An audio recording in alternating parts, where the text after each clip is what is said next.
Ntabwo wakumva uburyo abadirector bo muri Amerika bashyira imbaraga muri filime bagafata risque zishobora kubakenesha ariko kugira filime zabo zigende neza. Niyo mpamvu uyu munsi tugiye kuvuga kuri filime yitwa Apocalypo.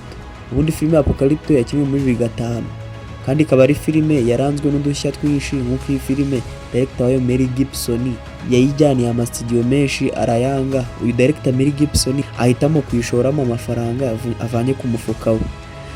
Ubundi Mel Gibson yashakaga budget ingana na $50,000 mu kugira ngo iyi filime izagende neza, ariko byarangiye abonye $40,000 kuko niwe wari ugiye kuyishoramo kuko izindi company zari zayanze.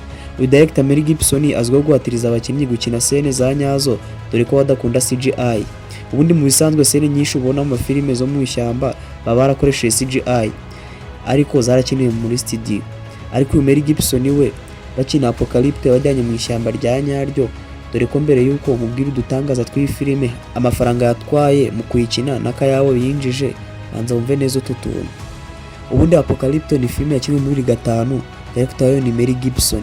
Mbere yuko batangira gushutinga iyi filime, ubundi Mel Gibson yajyanye bano bakinnyi mu ishuri kugira ngo bige rwa rurimi wumvishe mu iyi filime rw'abakatimayi.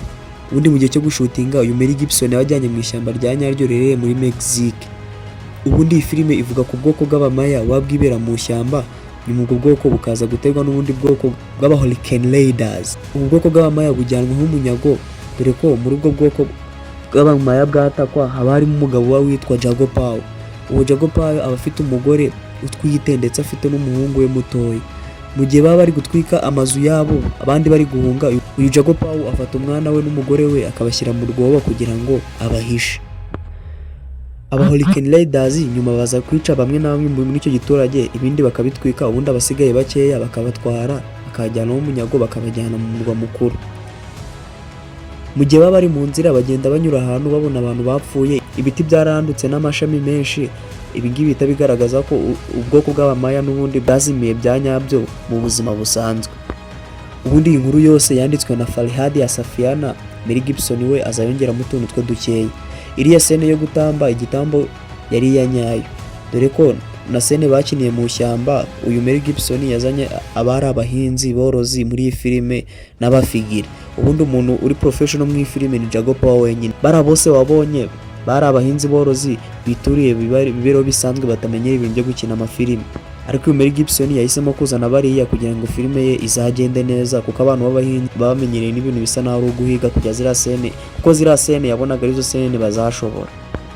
Iriya scene y'umugore wa Jago Pao aba byari mu cyoro imvura iri kugwa, byasabye ko Mel Gibson ajya gushaka umwana ukivuka ako kanya, dore ko yagiye akamubona ariko agasaba mama we uwo mwana mu bikarangira mumuhaye kugira bazakinishe mu gasene katarenze n'iminota 2. Ariko ibi byose yashaka kugira ngo bizaba bisa nari ibyanyabyo. Ubundi scene zose za Jago Pao yiruka mu ishyamba zose zari izanyazo kandi yirukaga n'ibirenge, bitewe nuko uyu Jago Pao mu buzima busanzwe atari umuntu wari seriye kuri seti cyangwa se bari gukina filime. Yari ari seriye ku buryo abantu bamura kuri seti batangajwe cyane n'ukuntu izi role zose ari kuzikora neza, kandi mu buzima busanzwe ari umuntu utari seriye.